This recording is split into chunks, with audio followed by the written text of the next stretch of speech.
We're going to start in Luke chapter 18. We finished chapter 17 last week. Luke chapter 18. I'm not going to spend a lot of time on this because we did cover this before, just this parable. So I'm going to spend some more time in the next ones.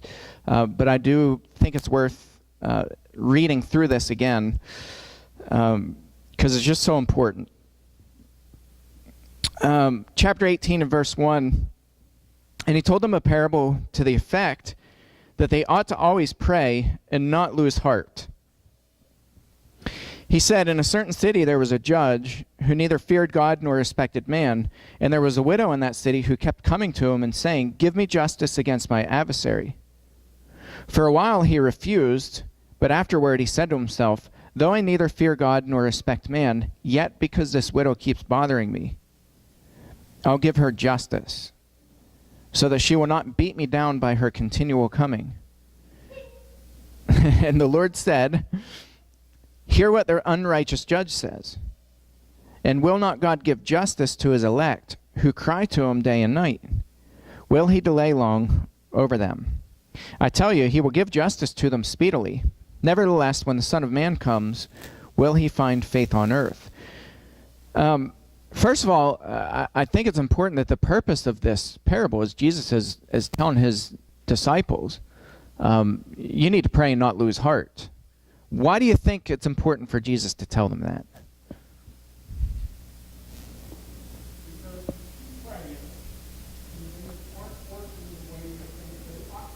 Amazing, isn't it?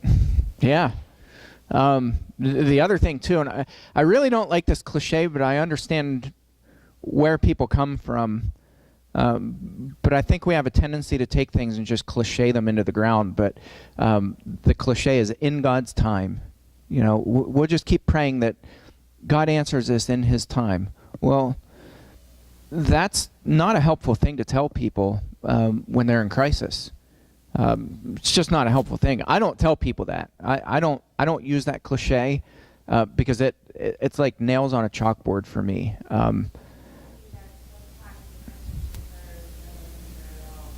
Yeah.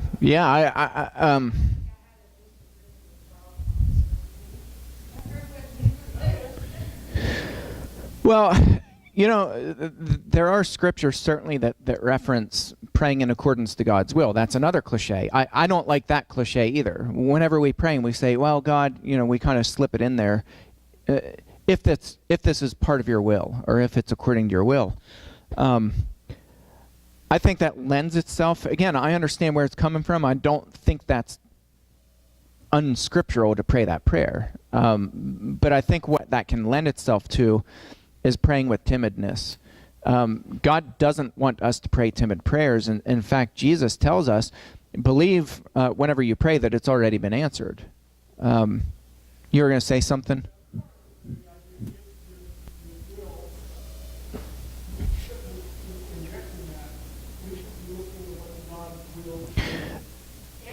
That's right. Yeah.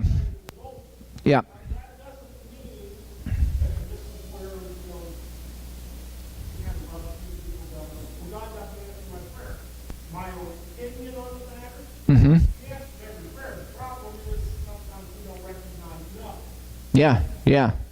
Yeah.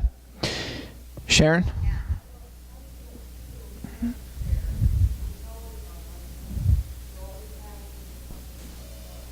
Yeah. Yeah.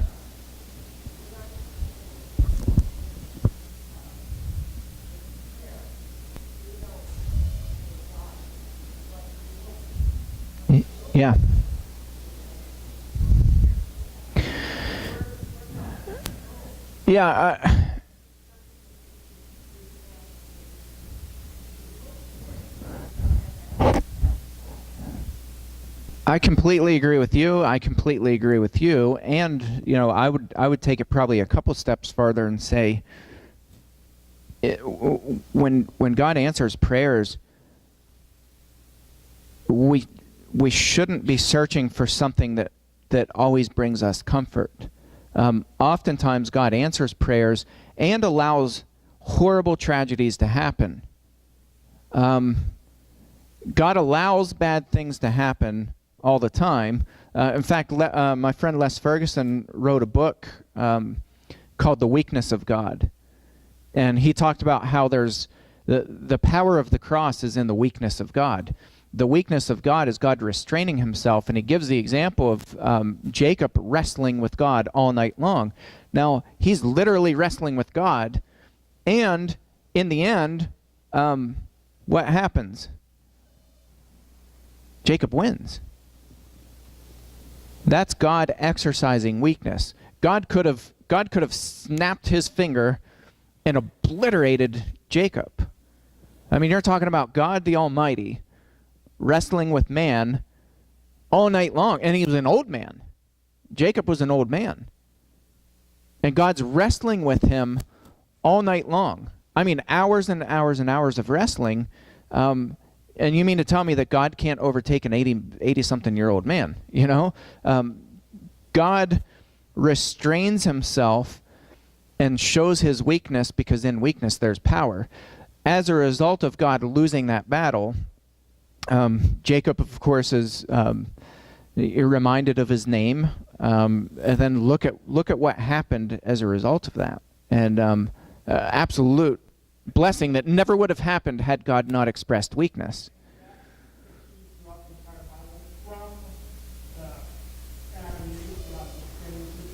Yeah.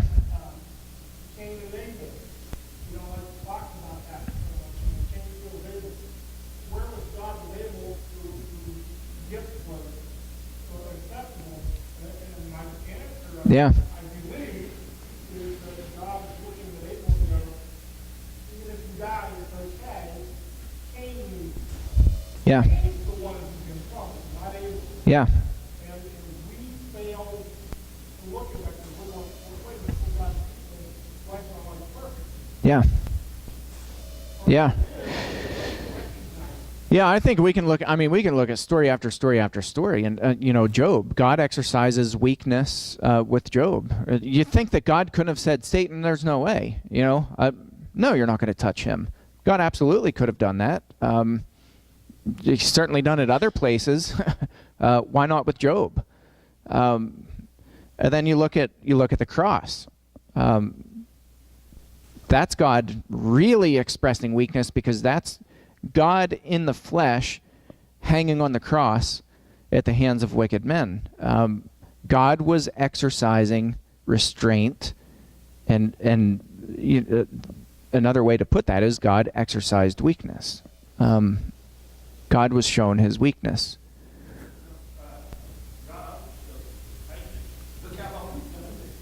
Yeah. Yeah. You were going to say?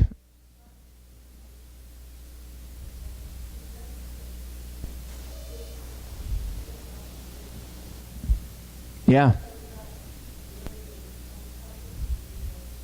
Yeah. Yeah. And in that is God's power. And I look at, I think a very personal example of this, I've always prayed my whole life that God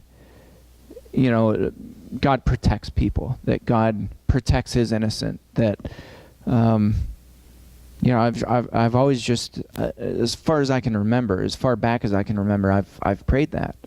We all have a heart for the innocent, and so you can imagine when I found out about my father, that absolutely created all kinds of crises, identity crises within myself. So I had to go back, and I still wrestle with this, but I have no idea what part of my childhood was real, what part was fake, when we were being manipulated, when my dad was using good for evil. Was there any sincerity? Was there any sincere goodness inside of him, or was he just all evil? I still wrestle with those things, and I don't know that I'll ever get an answer. But then there was the faith crisis, because of course, I'm crying out to God, and I'm just yelling at him, and I'm saying, why, out of all the prayers that you could answer, you didn't protect these people that you could have easily protected? You could have easily protected any one of these kids, and you failed to do it. What kind of a God are you? I mean, I was literally screaming at him. And so I go back, and I've talked about this here a little bit, but I had this aha moment where I realized I was asking the wrong question, and the question wasn't, where were you, God? The question that I need to be asking is, where were your people? And that was what really launched me into this ministry that I hate, by the way. And ask my wife. She especially hates this ministry. It's ugly, it's dark, it's depressing, I can't think of one good thing where I'm like, man, this just pumps me up. Like, that's not this ministry.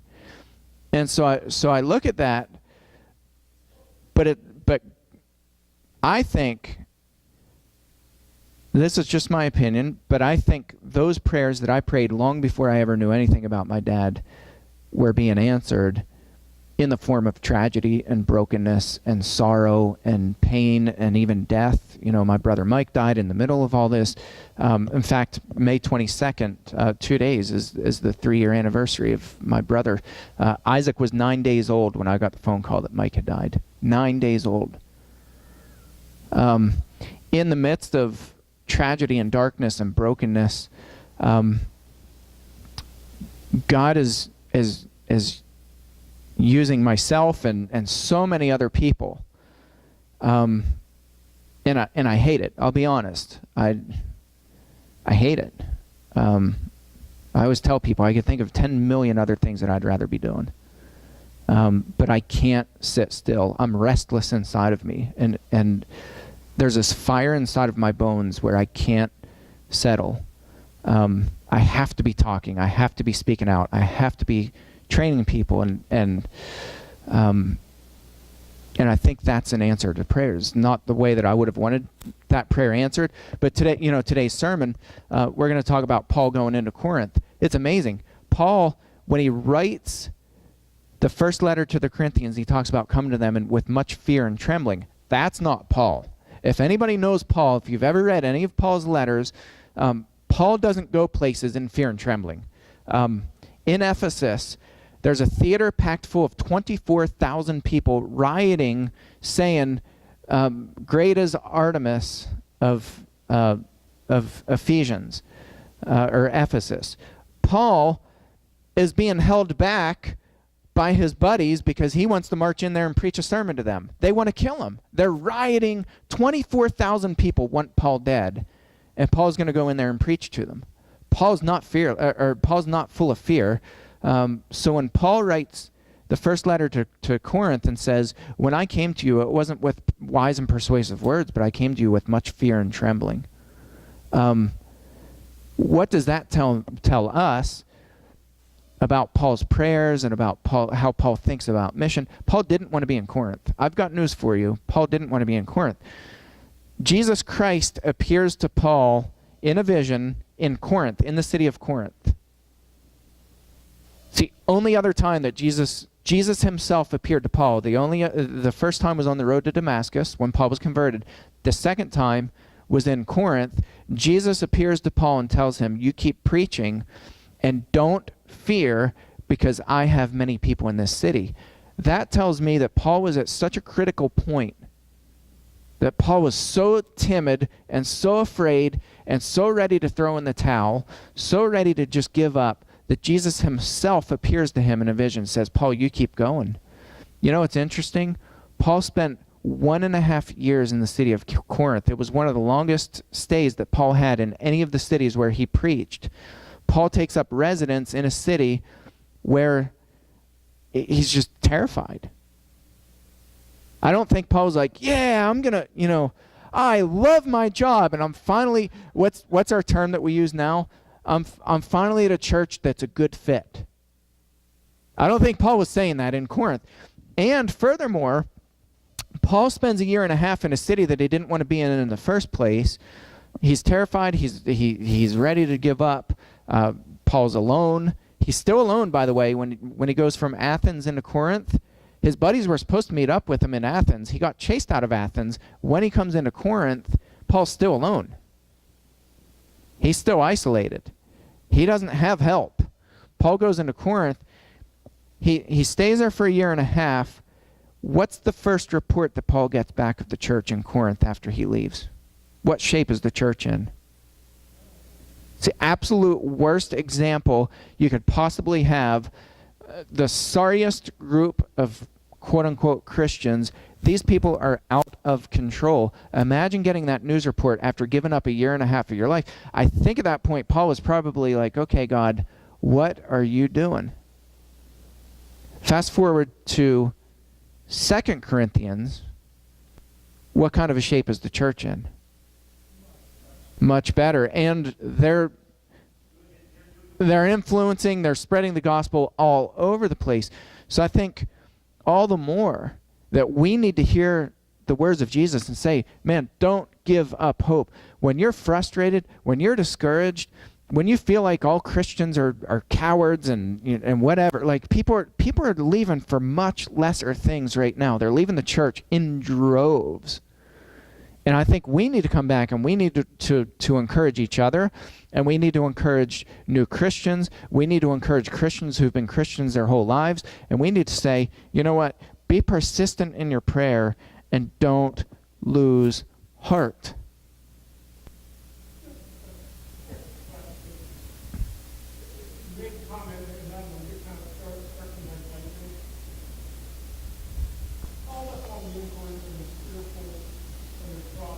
Yeah. Is there a mention in the Bible from Genesis to Revelation, any of the prophets and preachers who went after what time? I can't think of one. Yeah, I don't know of any of them. Yeah, and that didn't. Yeah, I can't think of a single one that was like.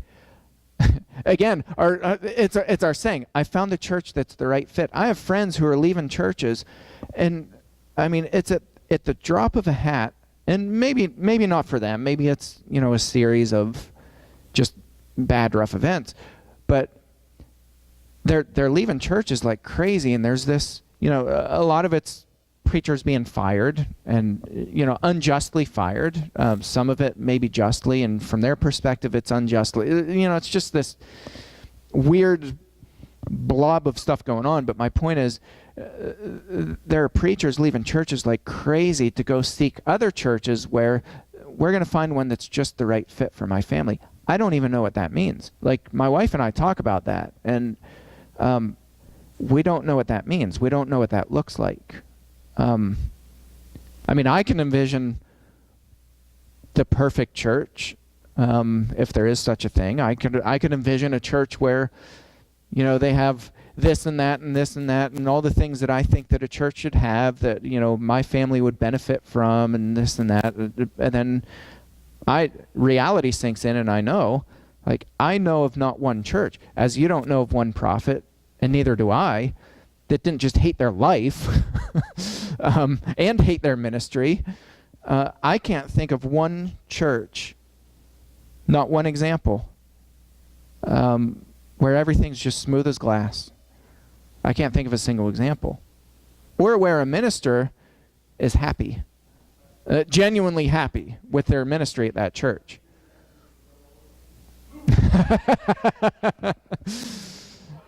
Okay, so we're gonna move on, but I think point well taken from Jesus. God is a just God, and if this unrighteous judge grants the request from the widow, who's just being annoying, how much more will God answer your prayers, though it may not be the way that we expect. But God does answer prayer, and we have to open our eyes to that. We have to be aware of that.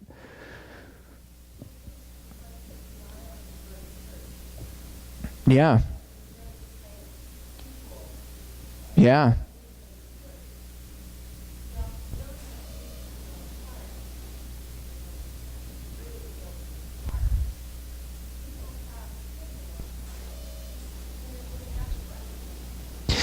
Yeah, I think the other interest, and you're absolutely right, but I think the other interesting thing to mention too is where there are people, and I don't care who they are, whether they're righteous or unrighteous, where there are people, there is disappointment.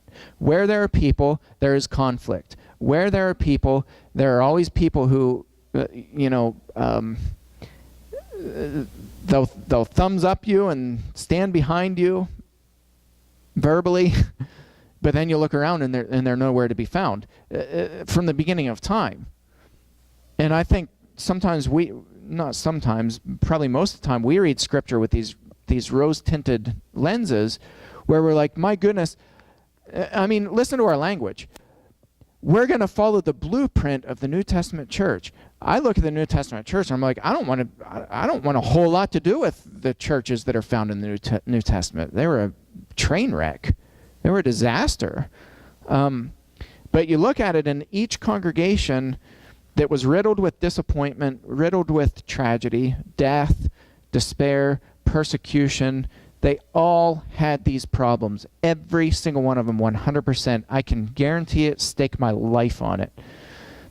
The difference is that each one of these churches had a deep recognition for God, a deep sense of mission, and they went out and they told people about Jesus, whether they were experiencing tragedies or not.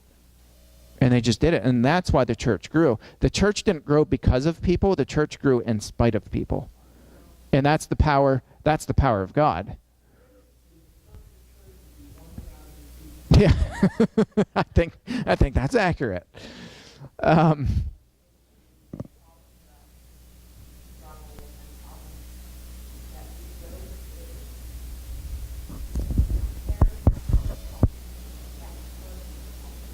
I think absolutely, and I don't like that. I want to mention this too about Corinth, because I think we can't gloss over this. Do you remember in 2 Corinthians when Paul snaps? I mean, Paul literally has a mental breakdown. Paul's saying things that he's saying, this is not God. I want to be clear. This is me just flying off the handle. I mean, Paul loses it. Paul absolutely loses it in 2 Corinthians, in his letter to 2 Corinthians, and that's when the church has turned around. And they're actually doing pretty well. And Paul just goes off the rails. And he says, you know what? If anybody's going to boast in Jesus, I have more reason to boast. And and he says, but I'm not going to do that. Well, I got news for Paul. You already did. But then he comes back and he starts boasting in his weaknesses. And he starts saying, you know what? I was shipwrecked. I spent 3 days and 3 nights out in the open sea. I was exposed to cold. I was exposed to extreme heat, hunger, thirst, bandits, robbers, beatings, floggings. I mean, he's listing this whole laundry list. And then if that wasn't enough, Paul says, and there was given me what? A thorn in the flesh, and then listen to this, a messenger from Satan. What city was Paul in again? Right. Paul didn't want to be there. Paul was ministering to people who were absolute, for lack of a more Christian term, idiots. Paul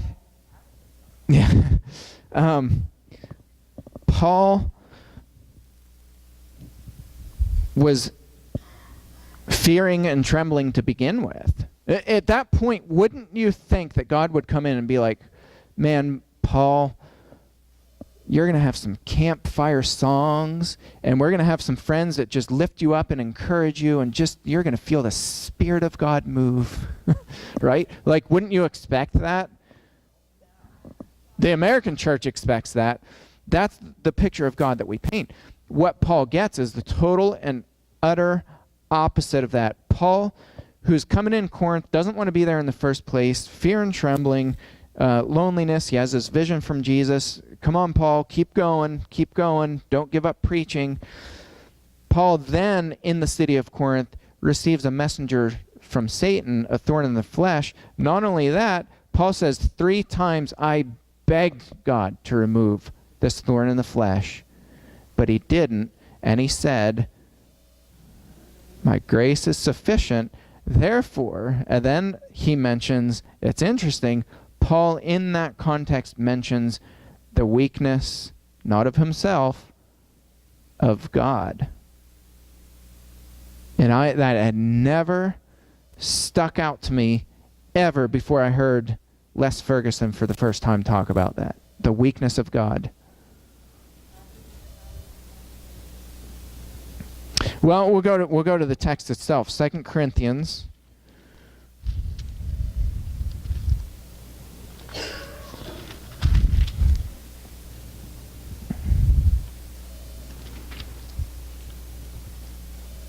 Chapter 11.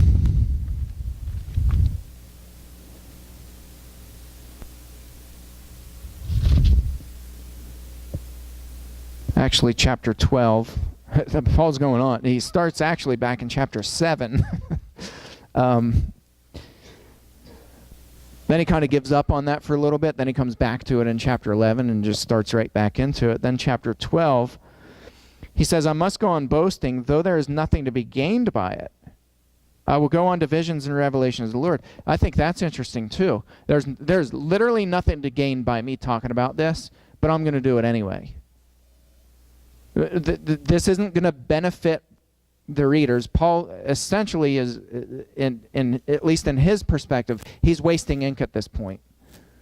There's nothing to gain from this. But I'm going to go on to visions and revelations of the Lord. I know a man in Christ. And of course, Paul's talking about himself,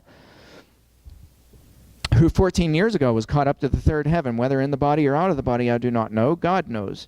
And I know that this man was caught up into paradise, whether in the body or out of the body, I do not know. God knows.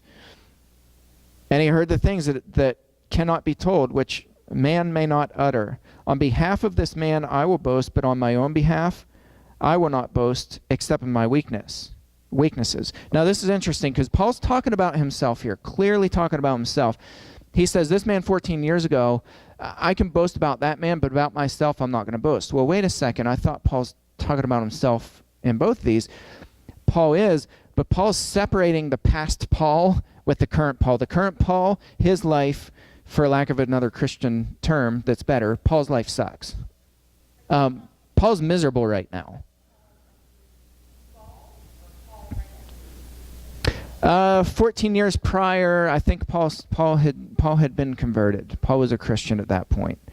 So if you think about that too, 14 years, Paul says, man, there was this guy, these great revelations. I can't even describe it. I can't talk about it. It's so wonderful. He was caught up into the third heaven, or, this, what's he call it, the third heaven? Yeah, the third heaven, whatever that means. I'm not even going to try to figure that out. This guy's seeing these revelations that man can't even speak about. Fast forward 14 years later, my life absolutely is a disaster. I hate it. He's talking in the beginning about Paul. No, he's talking about Paul. 14 years prior, he would have been a Christian. This was after his conversion.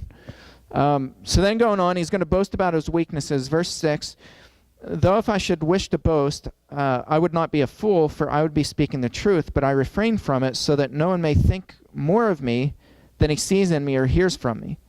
So to keep me from becoming conceited because of the surpassing greatness of the revelations, a thorn was given me in the flesh, a messenger of Satan to harass me, to keep me from being conceited. That's amazing, isn't it? Paul is given a messenger from Satan to harass him so that Paul won't get to this place where he's seen as a successful apostle. That's right. That's horrible. Verse 8, 3 times I pleaded with the Lord about this, that it should leave me, but he said to me, my grace is sufficient for you, for my power is made perfect in weakness. Therefore I will boast all the more gladly of my weaknesses, so that the power of Christ may rest upon me. For the sake of Christ, then, I am content with weaknesses, insults, hardships, persecutions, and calamities, for when I am weak, then I am strong. You see, he's talking about this weakness, but Paul also talks about the weakness of God, God's restraint. God holds back. That's all a demonstration of God's power. God's power is made perfect in weakness. So Paul says, I'm going to boast about my weaknesses. What do we tend to do? We don't brag about our weaknesses. We're not like, man, praise be to God Almighty for my weaknesses. We get irritated. And I'll include myself in this. We get irritated. We get agitated. We get vindictive. We get frustrated. We're ready to strangle people.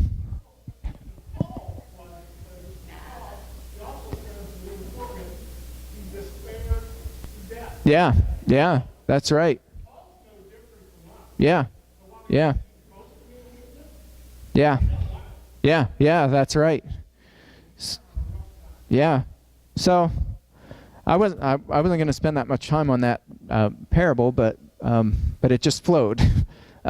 So I think point well taken though. When we pray, let's not pray our American prayers where we want God to sprinkle fairy dust and just make everything better for us. Our prayers ought to be, God, we want you no matter what my circumstance is, no matter what I feel, no matter how I feel, no matter how much I'm harassed, no matter how lonely I am, no matter how depressed I am, no matter how much I want to give up doing ministry, God, in the end, I want you to be glorified so that your name can go out. That's Paul's prayer.